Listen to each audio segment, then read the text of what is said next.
Hey, this is Heidi Dawson. If you love all things health and wellness and style of any kind, hang out here with me each week. I'm obsessed with never-ending improvement, and it's all in an effort to help each one of us live a wildly successful lifestyle.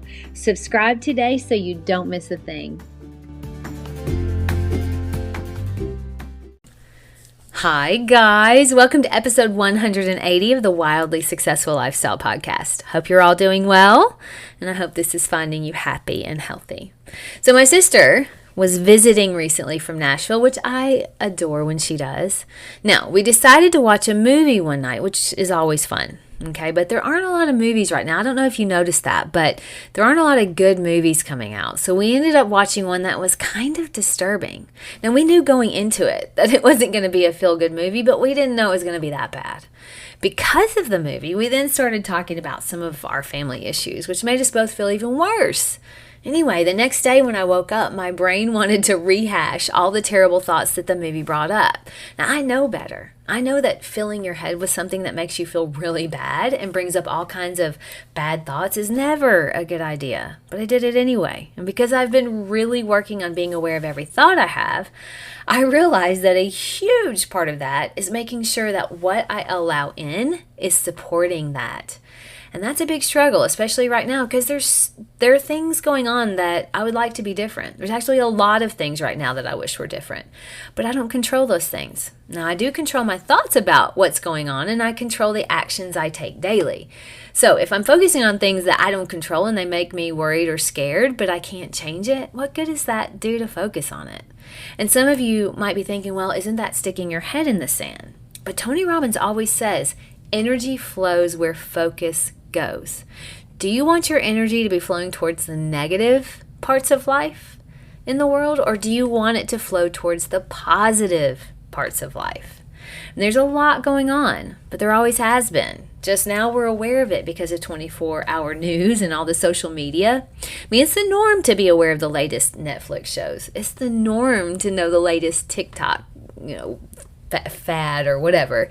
It's the norm to know what the politicians are messing up this week. It's also the norm to fill your head with what other people are doing, what they're eating, what they're wanting you to focus on. But is any of that making you better? Is that momentum making you better? If you're always going with the norm, when do you find the time to be excellent? Is any of that adding value to your life?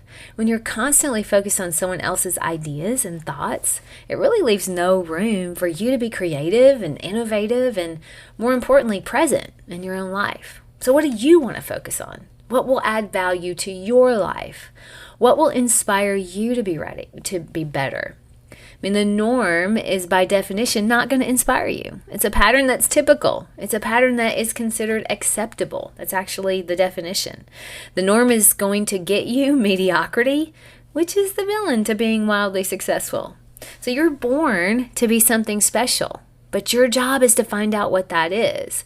Now, you probably already know deep down the general idea of what that is, but maybe because it's not perfectly defined and laid out neatly for you, you think it's just a dream. But that isn't how it works. So you have this idea, and when you start really focusing on that idea, you start taking little steps towards it. And that's when you start getting momentum. And momentum is what you need to get that idea to come into full fruition. Momentum's the key. When you control that momentum by what you're doing daily, what you're watching, who you're talking to, hanging out with, what you're reading, momentum headed in the right direction is often unstoppable. You've seen those basketball teams where they get momentum and they just become unbeatable. That's the power of it. And there will be people that try to stop you for whatever reason. It could be they think they're protecting you.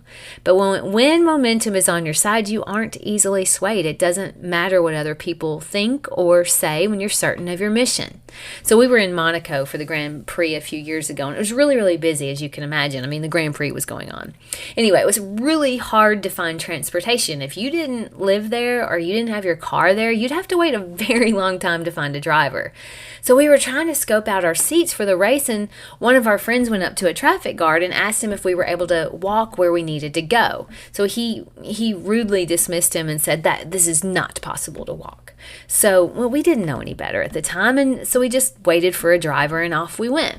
Well, on the way home that night, we asked our driver the same question, and he said, yes, of course you can walk. In fact, from where you are staying, it's a very short walk right up those steps right there. Well, we had been standing in front of those steps when we asked the other guy too. You see, we don't know why he said that. Surely he knew, but that's us making assumptions. You see, sometimes we let one person that says it is impossible to deter us, and we just take it as fact, and it kills the idea right there. But that made our time in Monaco much, much easier, knowing we could use those stairs instead of having to wait for a driver. Because we quite possibly could have missed the race altogether if we had relied on getting a driver, or if we had not asked someone else about walking there. A good friend told me once, don't listen to the haters. I kind of love that. But I don't think of them as haters. I just think they don't know, and it isn't their job to find out. It's mine. And I will, and I hope you will too. Momentum is set for us the minute we wake up and make a decision of what we'll focus on that day. You decide to focus your mind on the negative drama of the week, that's where your head's going to be. That's what it'll want to get more of, because that's where the momentum is. But if you change it immediately when you see it heading in a negative direction, it's much easier than if you wait until you've spent 45 minutes or 2 hours reading all the latest news about COVID or mandates or whatever negative thing the media wants us to be fixated on. Abraham Hicks likes to give the example of a car that's at the top of a big hill in San Francisco. If the car starts rolling and you catch it at the top of the hill before it gets momentum, it's easy to nudge it back to stop it. But if you wait until it's full-blown headed down the hill to try to stop it, let's be real, it's going to flatten you. Big momentum is hard to stop. So make sure it's the momentum that gets you what you want instead of what you don't want. So after watching that disturbing movie, I felt weird the whole next day. I had to work extra hard to get my head on right. I let the momentum get way too far by dwelling on it and thinking of all those things that brought up for me. This is not a good thing. The good news is, though, we get to control the narrative in our head. And no matter what we've been up to till now, we can change it. You are not your thoughts. You are not your behavior. But everything you allow in affects those things. My challenge to you today is just be aware of how the things you're allowing to take space in your head, how they're affecting the actions you take every day. Are they causing you to reminisce about the past, worry about the future? Maybe they're causing you to overeat because of stress, or fight with your friends and family because you disagree, which seems to be the narrative right now. We're better than that, and we know it. It's time to put our foot down and say, enough. I've had enough of someone else's narrative dictating my thoughts. And that's when we can get the momentum shifted in our favor. I love you guys, and I'll talk to you in a few days. Don't forget to subscribe and share with your friends, because we're just going to keep going bigger and better places together, and I love that about us. Talk to you in a few days.